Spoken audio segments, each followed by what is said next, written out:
যুগে পতি খোজে তোমাতেই মই হম বিলীন এনেদৰে চুকে চুকে আছো মই তোমাতেই লীন অনুৰাধা অনুৰাধা।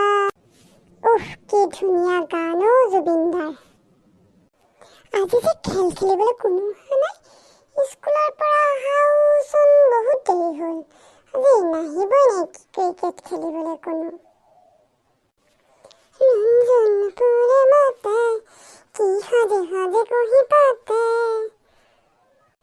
ঐ ভেলুৱা, তই ইয়াত বহি আছ যে এনেকেই? তোক মই ইমান বিচাৰি ফুৰিছো মানে।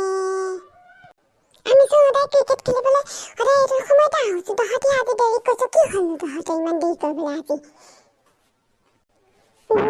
তই পৰা একো গমেই নাপাওঁ কি হৈ আছে। কি হ'ল কচোন ক, মইচোন একো গমেই পোৱা নাই। মই আকৌ খেলিবলৈ বুলিহে ওলাই আহিছিলোঁ। জুবিনদা আৰু আমাৰ মাজত নাই। তই এয়া কি কৈছ? আমাৰ অসমৰ সকলোৰে হৃদয় জয় কৰা জুবিনদাৰ মৃত্যু হ'বই নোৱাৰে। বলচোন বল, আমি নিউজটোকে চাওঁগে বল। বল বল সোনকালে ঘৰলৈ যাওঁ বল।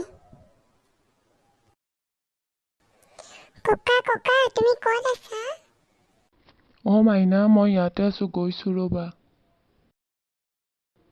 কি হ'ল কোৱা, ইমান যে মনটো মাৰি আছা তোমালোকে?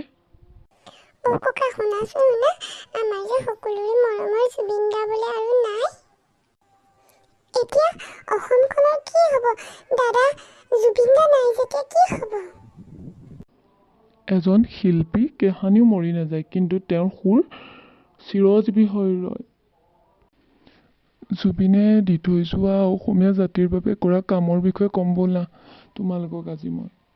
আৰু আমাৰ গাঁৱৰ শিপুৰীত তেওঁৰ বাবে শ্ৰদ্ধাঞ্জলি দিছে, আমি তাতো যাব লাগিব ব'লা।